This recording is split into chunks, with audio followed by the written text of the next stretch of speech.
Olá, o meu nome é Álvaro Samagaio e com o Diogo Malafaia trazemos-vos Founder Tales, o podcast no qual revelamos o backstage das startups portuguesas e as histórias dos seus founders.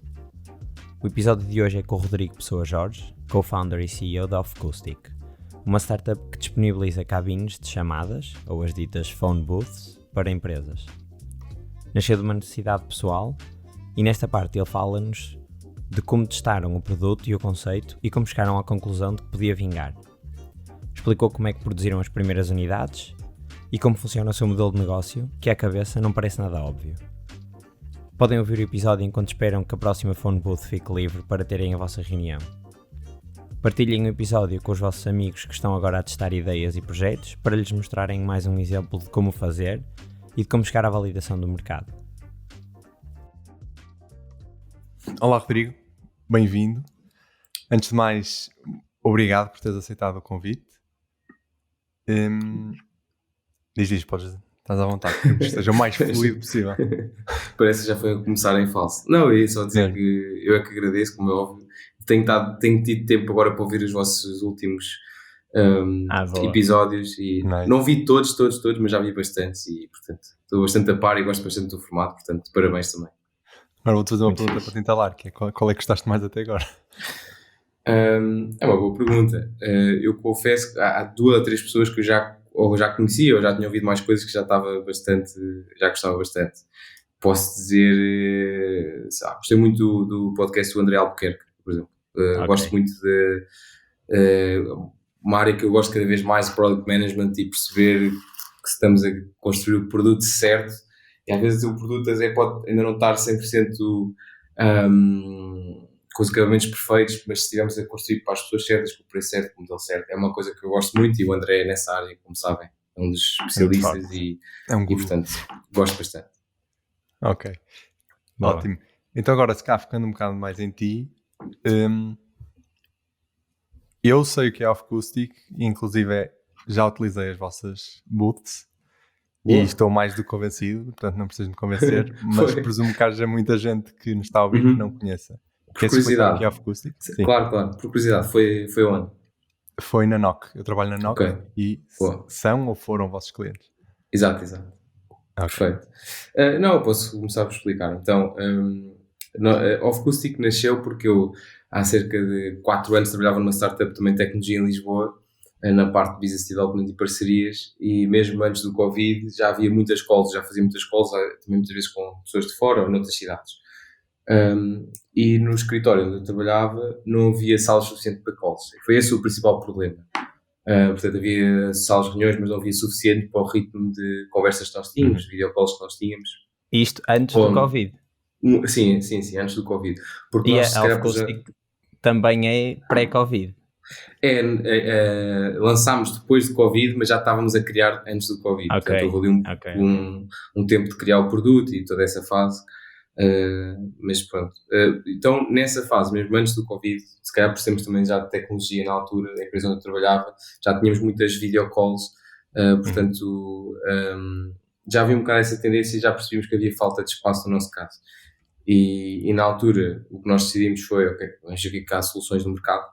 Portanto, não foi logo vou criar Offcoustic, foi vamos ver se existe no mercado o que nós estamos à procura, a nível de preços e também de funcionalidades.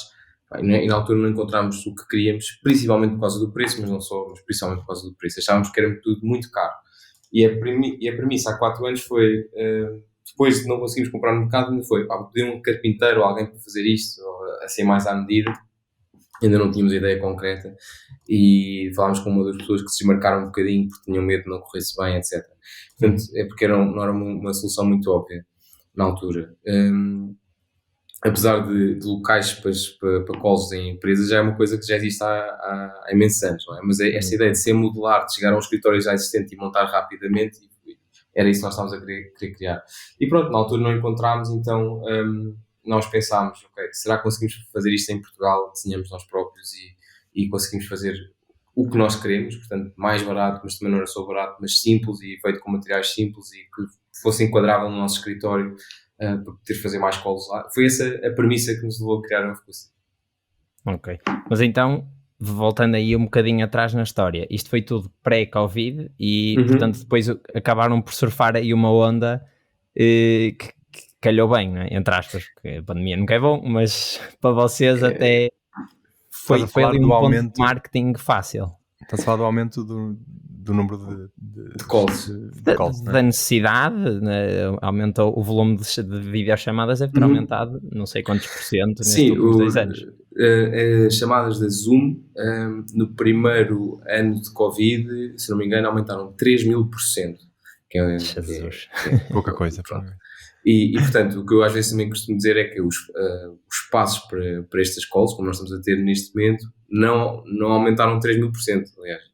Portanto, nem 10%, não, 10% se calhar até sim, mas pronto, o que eu queria dizer é que sim, há essa falta, mas o Covid para nós foi terrível ao início e fantástico agora, quer dizer. Era isso que eu ia dizer, porque no início vocês aplicam isto nos escritórios, ninguém tem estas phone booths em casa, não é? Exato, não, isto é para os escritórios. Ainda não há um cliente que tenha ainda não venderam nenhuma já existiu para uso pessoal.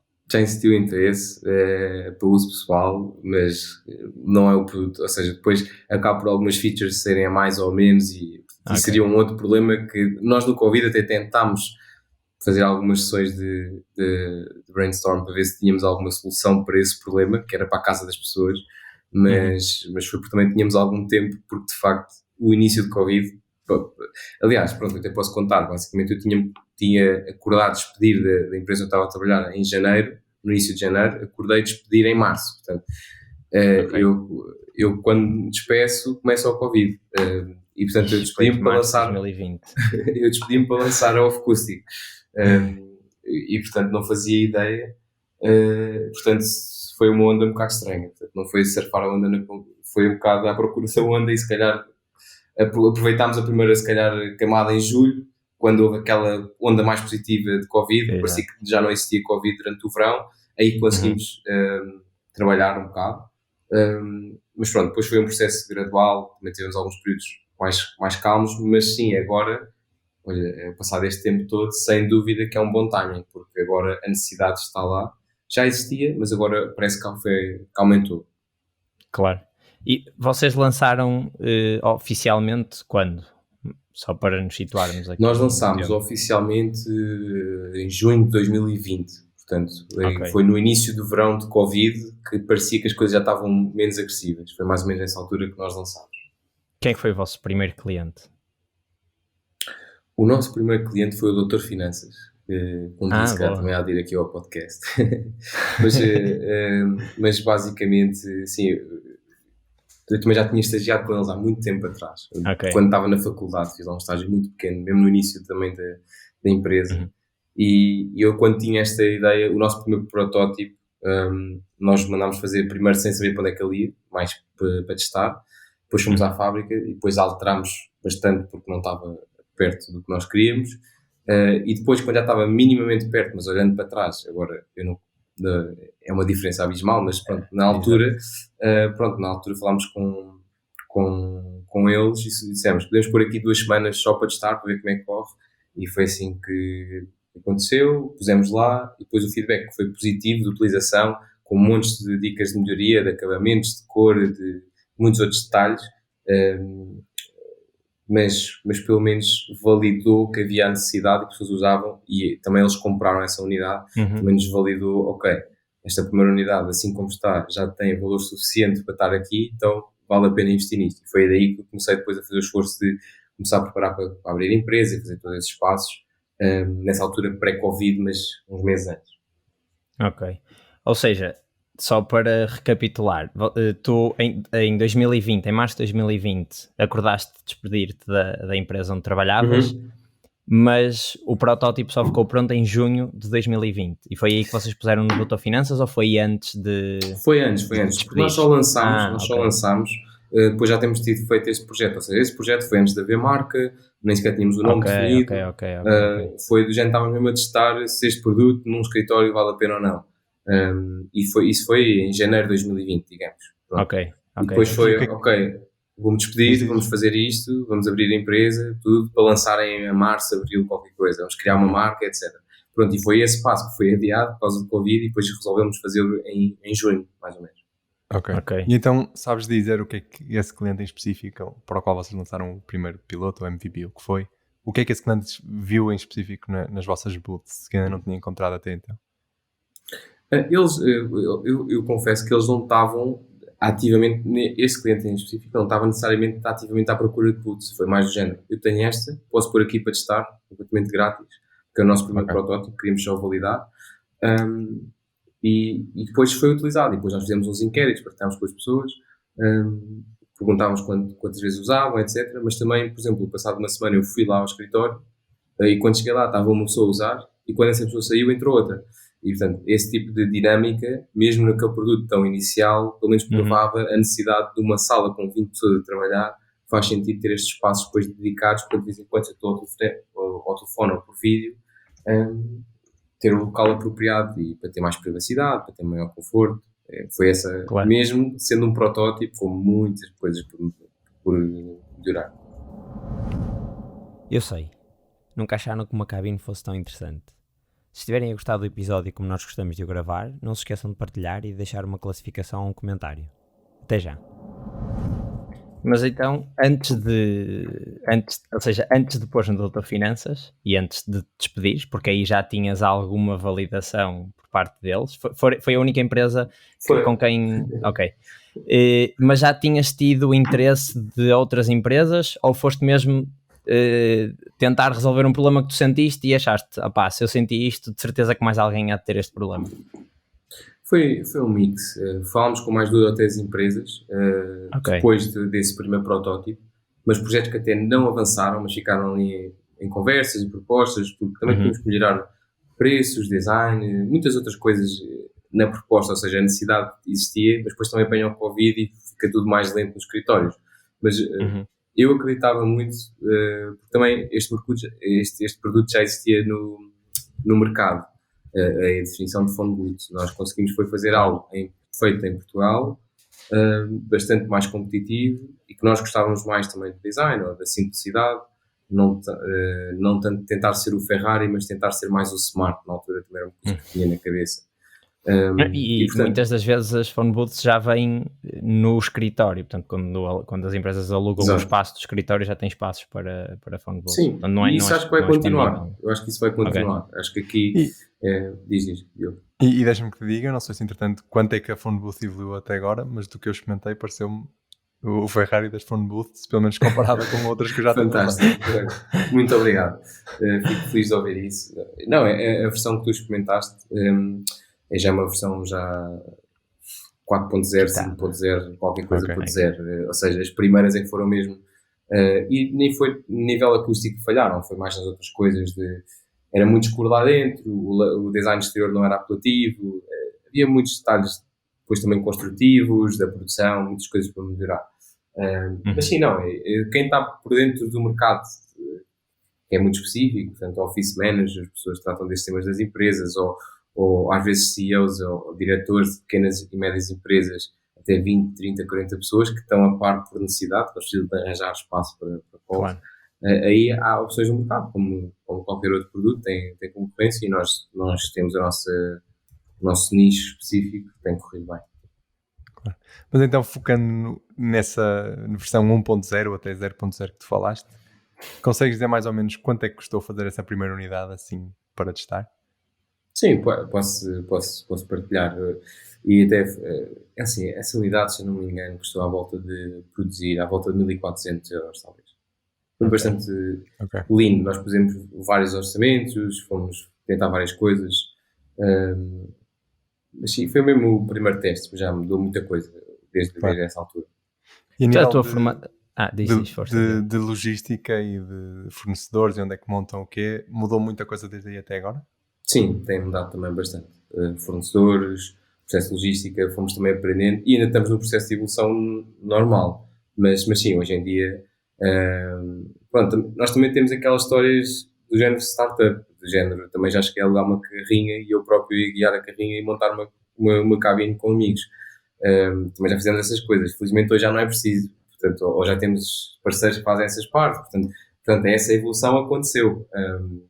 Mas sim, foi um processo gradual também. A primeira phone booth que vocês fizeram foi montada por vocês ou tiveram ajuda de... Não, a primeira por acaso não, mas foi para aí a segunda ou terceira ou depois pediram para mudar de sítio e nós fomos lá e contratei um amigo meu que me ajudou e, portanto, já fizemos essas coisas, mas foi mais ao início. Depois fomos evoluindo e começámos a encontrar os parceiros logísticos certo. Mas na altura eu também tinha a teoria, nessa parte inicial, que nós queríamos fazer algo fácil de montar, então eu também deveria experimentar como é que era montar a cabine. E não é uma experiência divertida, como não é montar um armário grande. Eu pelo menos não achei. Ok. Mas a tua formação é mais em gestão, digamos assim, né? mais nessa área e não tanto em engenharia ou acústica. Como é que tu quando te propuseste a fazer a phone booth, a primeira versão, ou quando tiveste essa ideia e decidiste, olha, vou apostar nisto, vou começar uma empresa a partir disto, tiveste de juntar alguém, ou pesquisar muito, ou tentar aprender sobre o que é que faz de uma phone booth uma boa phone booth, e suponho que há já aí algumas coisas que se calhar não sabias. Sim. Como é que esse processo evoluiu de ideia para a primeira, ou seja, como é que passou da ideia para os requisitos da primeira versão? Ok, então, são várias perguntas. Quais são os requisitos da primeira versão? Foi dos temas, se calhar, mais fáceis, a nível de... Pelo menos eu sabia, como utilizador o que é que eu queria. Que experiência que querias. Okay. Portanto, isso era logo a primeira coisa que eu diria, e mesmo outras ideias que eu já tentei desenvolver no passado que não correram tão bem, ou Acoustic é sem dúvida está a correr melhor. Eu digo que parte do motivo é esse, que era, o Acoustic era algo que eu sabia que queria, mais ou menos o que é que eu precisava, o que é que eu não encontrava no mercado, e portanto isso tudo fazia com que era mais fácil tomar uma decisão de dimensão, de layout, da parte acústica, o que for. Portanto, essa parte para mim era mais fácil de imaginar. Depois, as outras partes, os requisitos mais técnicos, acústicos, materiais, que escolher, como... Nós temos várias coisas diferentes. Falámos com alguns engenheiros acústicos, com algumas pessoas também da área, não necessariamente engenheiros. Eu também tinha um background de música entusiasta, se quisermos. Tinha tido umas bandas e tinha gravado umas coisas em estúdio e já tinha lido 2 livros sobre acústica ou sobre produção musical, sabia, ou seja, sei usar um compressor ou uma equalização. Pronto. Que é uma coisa que já muita gente não sabe, mas depois dentro dos especialistas eu sou quase leigo, não é? Mas pronto, pelo menos sabia as bases do que estávamos a propor fazer. Portanto, quando fui para escolher os primeiros materiais da primeira versão, pelo menos sabia as bases de não fazer os erros mais cruciais. Mas depois aprendemos com o resto. Portanto, o meu background é de gestão, sim, mas pronto, aprendemos o que tivemos que aprender e fomos adaptando. A startup que tu trabalhavas antes já era de hardware? Não. A startup que eu trabalhava antes chama-se Bugle e é pura tecnologia. Eu trabalhava na parte de business development e parcerias. Também tive algum contacto noutras áreas, porque também é uma startup, então a pessoa também tem que fazer um bocadinho de tudo. Mas não, eu não tinha tido qualquer contacto com hardware, foi um bocado de cabeça. Pois, era isso que eu te ia perguntar agora, que era quais é que são assim as maiores diferenças que tu viste entre abrir uma startup de software, que apesar de não teres aberto, mas... Pronto, sim, mas estava presente. E estiveste lá desde o início, contra uma de hardware que eu acho que da opinião e do que temos ouvido e do que temos lido e etc, eu acho que hardware é mais difícil porque acaba por ser um bocadinho mais difícil de testar se a tua ideia ou o teu projeto ou o teu produto vai vingar, porque tem uns custos mais elevados e um custo de oportunidade maior, mas se calhar tens uma opinião diferente. Sim, assim, eu nunca tinha, na altura, quando nós começámos a fazer isto, nunca foi do género, se me dissessem há 5 anos que eu ia ter uma empresa de cabines acústicas, eu diria que essa pessoa estava a mentir. Portanto, não foi tanto, eu vou criar uma empresa de hardware e não software, porque hardware é mais fácil. Sim, claro. Foi do género, eu tenho aqui esta coisa e vou persegui-la. E, portanto, acho que esse lado também ingênuo ajudou a ultrapassar parte dos obstáculos. E outros obstáculos também senti na pele. De lidar com os fornecedores, de lidar com muitas outras coisas, com atrasos, ou desenho uma coisa e depois chega à fábrica e está completamente errada. Se calhar às vezes o software de facto pode ser mais fácil corrigir on the go, não é? Portanto, nós fizemos de certeza muitos erros por esse mesmo motivo. Paralelamente, se calhar tivemos algumas vantagens porque eu, pelo menos, a minha experiência profissional era de ver uma empresa de software a funcionar e eu tentei algumas coisas adaptar. Agora, não estou a dizer que foi tudo perfeito, atenção, mas tentava, por exemplo, nós tentámos fazer muitas versões do nosso produto e ver se está muito tempo a estudá-lo, então foi muito mais. Vamos produzir uma versão, tentar fazer o mais barato possível, tentar com o fornecedor que consiga fazer isto só para testar. Portanto, era possível fazer isto com muito mais dinheiro do que nós fizemos. Claro. Foi uma questão de procurar e tentar ir por aí. E, portanto, a primeira versão correu muitas coisas erradas. A segunda versão corrigimos logo, se calhar, 50% das coisas. E a terceira versão por aí fora. E quando chegámos à quarta versão, mais ou menos, já tínhamos um produto muito mais estável. Alterámos quase tudo, materiais, desenhos, por aí fora. Mas foi um bocado também um processo de iteração. E tentei buscar isso mais à lógica do software. Agora, também fizemos muitos erros, claro. E sim, há mais essa conotação de hardware ser mais difícil. Mas eu diria, na minha perspectiva, a principal questão é que a longo prazo o software é muito mais escalável, não é? Portanto, posso ter mais clientes sem ter necessariamente muito mais custo. O hardware, em princípio, tens sempre de produzir aquilo, ou tens sempre de tratar da produção daquilo. Portanto, claro que vais ter efeitos de escala, mas são menores. Mas também tem outras vantagens, às vezes. Não sei. Mas eu nunca pensei muito nisso, foi muito mais do género. Foi uma questão de oportunidade, de questão de eu tenho esta ideia, ou criamos esta ideia, e fazemos passo a passo, e se um dia isto não resultar, tudo bem, há outras coisas para fazer. Então, mas pronto, fomos evoluindo a partir daí. Engraçado falares em versões de phone booths como a versão mais estável, como se fosse uma versão de software. Exato. Eu até acho que há outra coisa que não sei se foi conscientemente ou não, ou se calhar até nem foi adaptado do software todo, mas acho que o vosso modelo de negócio até reflete um bocadinho o que são os modelos de negócio tradicionais de software, ao contrário do modelo tradicional de phone booths, não é? Queres explicar um bocado como é que funciona o vosso modelo de negócio? Sim, posso explicar. Foi uma coisa que também evoluímos, apesar de logo do início achei que deveria haver uma forma mais alinhada de pagar os phone booths. Ou seja, o mais tradicional é compras ou vendas, não é? Portanto, eu produzo e depois vendo. E nós ainda hoje fazemos isso e não há problema nenhum com isso. Temos muitos clientes que preferem esse modelo, querem comprar e nós temos o nosso produto, eles vão visitar às vezes antes de decidir, às vezes compram logo e nós entregamos. Portanto, é um modelo bastante standard, não é? O que o Diogo estás a falar é do nosso modelo de subscrição. Começámos há pouco tempo e nem sequer anunciámos muito. Posso explicar, mas no nosso site nem sequer... Não há problema nenhum, nós temos isso refletido nas campanhas da Blueberry, provavelmente já lá vamos.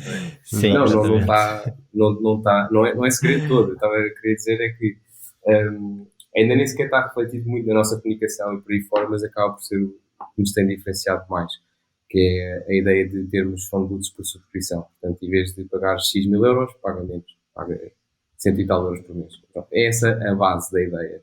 E sim, é um bocado como o software, que nós já estamos habituados a pagar mensalidades, e a lógica de quando eu não quiser não uso, e essa flexibilidade que a maior parte do software usa. Claro que aqui há muitos outros desafios, porque ao contrário do software, também funciona porque posso ter centenas ou milhares de pessoas a usar o mesmo software por um valor competitivo baixo e isso justifica os custos de produção. Aqui a lógica do modelo de negócio é diferente, mas nós começámos a tentar encontrar formas de resultado. E neste momento temos essas duas opções. Temos clientes que compram, temos clientes que subscrevem. Mas eu tenho aqui duas perguntas, que é, para vocês, é melhor eles subscreverem ou comprarem? Qual é que é mais vantajoso para vocês? Para mim é igual, ou seja, é o que o cliente preferir.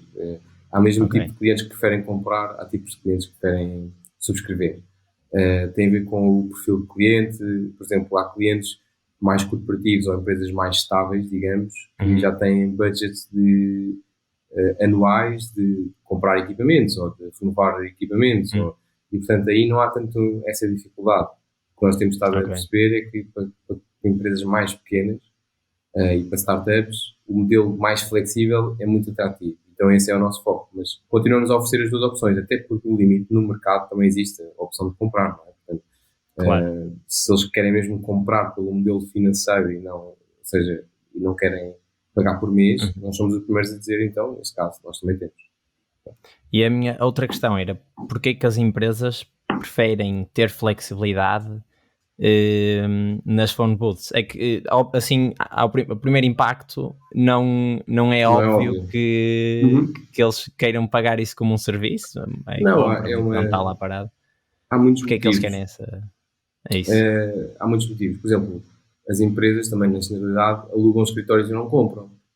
Quer dizer, só as empresas muito grandes é que compram escritórios. E tu também sabes que estás também todos os meses a pagar uma renda e centenas de empresas fazem isso todos os meses, aliás. E também há outra coisa que estamos vindo a descobrir, que é as empresas pequenas. Quando eu digo pequenas, no fundo pode ser bastante abrangente. Só não estou a dizer é que as empresas mais de 1000 pessoas, digamos. Empresas pequenas, digamos 50 pessoas, acabam por mudar muitas vezes de escritório. Muitas vezes, não estou a dizer que também necessariamente todos os anos. Sim, mas não é há 10 anos. Não é há 10 anos. E, portanto, há muito mais flexibilidade do que... As empresas pedem flexibilidade. E isso também é uma das tendências pós-Covid, flexibilidade em todo o lado. Do género, eu hoje tenho 50 colaboradores, não sei se daqui a 2 anos vou ter 30 ou 80, não é? Porque pode haver alterações, ou então a nível de localizações, ou pode ser mais remote, ou pode ser menos remote. E, portanto, acho que exige... As empresas procuram flexibilidade e acho que esse modelo oferece flexibilidade. Lá está, mas se for uma empresa que sabe que tem certeza que não vai sair daquele escritório imensos anos e tem certeza que vai usar aquele produto todos os dias, esses somente preferem comprar. E nós aí somos os primeiros a dizer, então podem comprar. Eu não sei se é um use case o que vou dizer agora, mas e também não sei se aplica, que é quando vocês lançam uma versão nova, as empresas que estão no modo de subscrição têm direito ao upgrade ou pronto, subscreveram aquela versão e ficam com essa até fecharem o contrato? Não, eu acho que a longo prazo a ideia de subscrições vai ser permitir fazer esses upgrades naturais, longo prazo. Curto prazo, nós fazemos muitas pequenas alterações quando vamos descobrindo o produto e melhorando. Algumas delas não são refletidas nos clientes anteriores, algumas delas são. Tivemos uma altura que fomos, por exemplo, a melhorar a capacidade das ventoinhas das unidades que os clientes já estavam instalados e fomos lá e fizemos esse serviço. Porque mudámos a ventoinha e era melhor para estar menos calor lá dentro.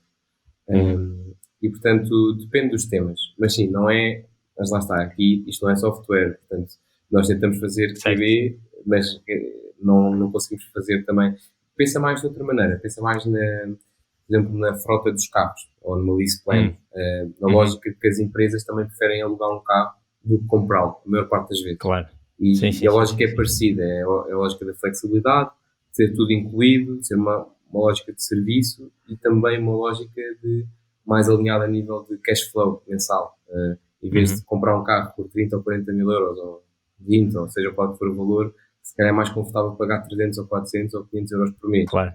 Porque não é o core business deles e preferem usar esse dinheiro noutras atividades. Eu acho que tem a ver um bocado com isso também. Ok, estou a perceber. Sim, este use case que eu tinha dito podia ser um fator a favor do modelo de subscrição, mas suponho que também ainda não tenham tido historial suficiente para fazer assim updates de versões tão constantes, e até porque é chato estar sempre a montar e desmontar as phone booths no escritório. O nosso objetivo também é estabilizar, ou seja, claro. E também nos tornarmos mais profissionais a criar produtos sem ter que também partir sempre do zero, não é? Esse é um bocado a história inicial, mas hoje em dia não é assim. Hoje em dia já acertamos muito mais à primeira devido aos testes que fizemos nos materiais, ao processo todo, etc. Portanto, já não é um processo necessariamente tão do zero, que foi um bocado a história inicial da raiz do recurso. E vocês, isto agora é uma questão sobre competição, que é, vocês vão de ter outras empresas que fazem exatamente o mesmo que vocês, mas se calhar tem aqui uma competição indireta, uma parte de competição indireta, que que são os próprios escritórios, que muitos deles se calhar já nascem, os que são construídos agora já em pós-pandemia, se calhar já nascem com 4 ou 5 ou 6 phone booths instaladas, pensadas para isso. Para esse tipo de escritórios, vocês têm alguma solução, ou estão a pensar em alguma solução, ou é sequer um use case, ou se calhar até têm use cases de malta que tenho as 5 phone booths, mas quero mais 2 ou 3 porque vai precisar. Sim, é uma boa pergunta. Essa concorrência indireta vai sempre existir e não há problema nenhum.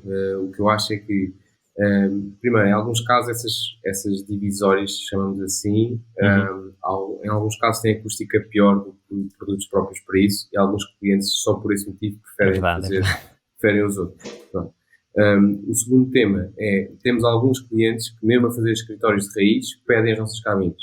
E, portanto, desde o início já sabem que imaginam com cabines, porque a longo prazo é mais fácil mudar uma cabine de sítio do que partir paredes ou uma sala, ou o que for. Portanto, há essa flexibilidade de preciso mais uma phone booth ou menos uma. Essa facilidade existe com produtos modulares mais fácil do que obras no próprio escritório. Mas, no limite, muita gente vai preferir as obras do escritório. Ou seja, o nosso produto também não tem que ser necessariamente para todos os clientes do mundo. Nós vivemos bem com isso. Eu acho que o mercado, no geral, de escritórios é um mercado abismal e depois há vários pequenos nichos e vários pequenos use cases e nós temos estado a encontrar os nossos que funcionam melhor. Sim, faz todo sentido. Vou voltar aqui um bocado atrás no que estávamos a falar há bocadinho, naquela questão da logística e das operações. Vocês não têm uma fábrica vossa, não é? Vocês contratam a construção a alguém, pagam o serviço e depois revendem com o branding da Off-Caustic. É mais ou menos isto, não é? Acrescento apenas que fazemos um controle de qualidade recorrente e intenso, e nós é que escolhemos os materiais, nós é que desenhamos o produto, a mesmo a nível acústico, muitas vezes não fomos a nós a exigir qualidade não escapa. Exatamente, portanto há muita coisa. É verdade a parte onde temos fábrica, mas dá-nos muito trabalho na mesma. E é suposto também. Era isso, a minha questão ia nesse sentido, que era se faz sentido estar nos planos um dia internalizarem a produção das vossas phone booths. Ou é um risco que vocês, se calhar, não querem ter ainda? Nesta fase, não. E em princípio, não, mas talvez. Portanto, já pensei muitas vezes sobre isso, já cheguei a conclusões diferentes. E posso pegar em casos diferentes. E se for às empresas grandes conhecidas que a gente sabe no mundo, eu posso dizer, a Tesla tem as suas próprias fábricas, porque tem os melhores engenheiros do mundo, otimiza a fábrica toda para fazer os carros dele que são perfeitos e controlam tudo de um ponto ao outro. É verdade. Mas depois a Apple também não tem as suas próprias fábricas. E eu estou a usar AirPods e pelo que eu estou a perceber, acho que vocês provavelmente também. Sim. E não foram as fábricas... Mac e iPhone, exatamente. E não foram as fábricas deles a fazer. E não é por isso que não tem uma qualidade incrível. Portanto, eu não sou tão fanático dos dois extremos. Não digo... Acho que é possível qualquer um. Acho que tem a ver, se calhar, com a fase e foco da empresa. Por exemplo, neste momento nós temos muitas outras coisas para tratar, desde marketing, vendas, financiamentos, clientes e muito mais outras coisas, ou até a parte conceptual do produto, garantir que estamos a construir o produto certo. Depois, ter uma fábrica acrescenta uma outra complexidade de produção e também da otimização da fábrica em si. Ou seja, eu neste momento não nos faz sentido, a longo prazo não tenho uma resposta correta, e mesmo a nível nacional, se quisermos ir para outra ponta, e até pegando também exemplos até que já passaram aqui no podcast, a Underboards tem produção própria, a Blockit não tem produção própria. Estão os dois a correr muito bem, pelo que eu sei, e portanto eu acho que não é, não sei, para nós é claro como é que está a funcionar agora, não sei como é que vai ser no futuro, mas acho que é possível fazer acontecer das duas formas. És mesmo um bom ouvinte do podcast. Já viste? Esta foi boa. Eu tenho mais uma pergunta neste sentido, que é, vocês produzem tudo em Portugal, mas nunca foi a opção verem, por exemplo, noutro sítio onde se calhar conseguiam mais barato, que se calhar com outra escala. Pode estar aí Acho que consigo prever que pela dimensão do produto deles, o transporte ficava um abuso. Temos vários temas. Temos o tema de transporte, mas que é possível. Muitas coisas grandes não são produzidas em outros países. Eu não sou contra produzir fora de Portugal, mas gosto muito de produzir em Portugal. Sou mais contra a ideia de produzir do outro lado do mundo. Por exemplo, na China, que é o mais comum. Mas não é só por ser a China. Pode ser na Índia, pode ser em outro sítio qualquer. Acho que é muito longe. E nós aqui temos um controle maior. Vamos à fábrica mais vezes. conseguimos ter esse controle que muito longe não conseguimos. E depois, se calhar, se tivéssemos uma escala de produzir 1000 unidades por mês, se calhar esses Já fazia sistemas mais sentido. são mais válidos do que agora, mas mesmo numa escala de 1000 unidades por mês, estou a fazer apenas um exercício, acho que seria possível produzir noutros sítios, mesmo que seja em Portugal, ou seja, mesmo ter, ou encontrar várias fábricas, ou não sei, há várias soluções possíveis. E, por exemplo, existem muitas coisas que também são produzidas na Alemanha e noutros países, ou seja, acaba por ser mais perto do que a China, e, portanto, acho que neste momento eu gosto muito de produzir em Portugal e o nosso plano é manter, porque há muita produção em Portugal, temos capacidade para o nosso produto, portanto, mais uma vez, é um tema que não sou completamente fechado, mas neste momento gosto muito de produzir em Portugal e quero manter. Ok. E pelo outro lado, vocês neste momento só vendem em Portugal? Não, o foco ainda é Portugal, mas já vendemos para a Espanha, umas unidades agora vão para a Croácia, temos uma em Londres também, e neste momento estamos assim. Mas foi mais orgânico ou clientes que já tínhamos, ou então algumas leads foram para o site, mas as pessoas foram para o site. Mas não... quantos clientes é que têm mais ou menos? Só para termos noção. Nós no total temos até hoje, à volta de 50 clientes. Isso dá mais ou menos quantas booths de vendida? Até à data temos um total de 110 unidades. Boa. Muito fixe. A maior parte do crescimento foi este ano. Isso também está publicamente naquelas campanhas que lançámos, mas foi 2020, como referi, foi aquele ano quase nulo, foram 8 unidades. O 2021 ainda quase sou eu também a trabalhar sozinho, já eram 21 unidades, se não me engano, e este ano estamos nos 80, mais ou menos. Ok, mas estavas a falar nessas campanhas? Não sei. Sim, fez campanhas que fizemos com a GoParity. Crowdfunding. Ok. Aquilo era isso, é crowdfunding, ou seja, é que normalmente associamos crowdfunding a produtos mais B2C, né? Ou seja, estás a dizer por ter o reward para o investidor, não é? Exato, para a crowd, a malta vai lá e paga aquele valor X e depois há de receber alguma coisa em troca disso, né? Na GoParity conta como crowdfunding? Como é que funciona? Conta como a ideia de crowdfunding, a ideia base é ser financiado por muitas pessoas, pequenas quantias, neste caso. Ok. Isso é uma coisa aberta ao público. E, portanto, nesse sentido, é crowdfunding. Percebo que é mais standard, se calhar, fazer essas campanhas alocadas quase uma pré-venda do produto. Muitas vezes isso é mais comum. Investe agora e com um desconto. Estas são diferentes, são campanhas mais financeiras. Mais investe X euros e recebe um retorno de X%. Nós damos jeito a esse dinheiro, então nós pagamos essa porcentagem e a GoParity trata da logística associada. Mas isso a nível financeiro, como é que funciona? É quase uma bond, não é? Eles não ficam com equity, mas vocês comprometem-se a pagar com juros daqui a não sei quanto tempo. É um empréstimo, acaba por ser um empréstimo. Ok, só que espalhado para muita gente, não é? Exatamente. Pois era isso que eu ia perguntar, porque lá está, nas campanhas B2C, a malta fica com a mochila ou com os óculos ou etc. que se propõem a produzir. Neste caso, não iam ficar com uma phone booth em casa. Exato. Ou com um pedacinho de material da phone booth. E porquê que vocês... com mais 4 ou 5% do que investiram, também não é mal. Exato, é essa a lógica. E porquê que vocês decidiram fazer uma campanha de crowdfunding em vez de ir pelos métodos mais tradicionais, entre aspas, de financiamento de startups, levantar uma ronda de investimento ou business angels, etc.? É uma ótima pergunta. O método mais tradicional de startups muitas vezes também está implícito ser mais software. E, portanto, às vezes encontrar o investidor certo para nós, com um modelo diferente, pode não ser fácil. Por outro lado, nós ao início queríamos era provar que isto funcionava. E, portanto, também é um exercício que depende das fases das empresas, porque eu acho que também, ou seja, a questão do financiamento tem muito a ver, na minha perspectiva, da fase da empresa, o que é que se está a fazer e porque é que precisa de dinheiro e para quê. E, portanto, muitas vezes precisamos de instrumentos financeiros diferentes, muitas vezes precisamos investimentos por equity, não é? Como estão a referir, outras vezes dívida de alguma forma. E dentro da dívida há várias opções com preços diferentes e com fases também da empresa diferentes. O exercício que nós fizemos foi a GoParity permitia-nos avançar o que nós queríamos. Portanto, foi mais por aí e avançámos.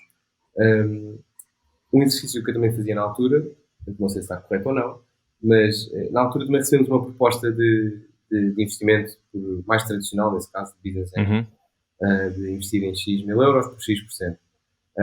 Na altura ainda era uma avaliação baixa, porque o nosso modelo ainda não estava provado. E nós com o GoParity conseguimos provar o modelo e hoje em dia a empresa também já tem uma avaliação superior.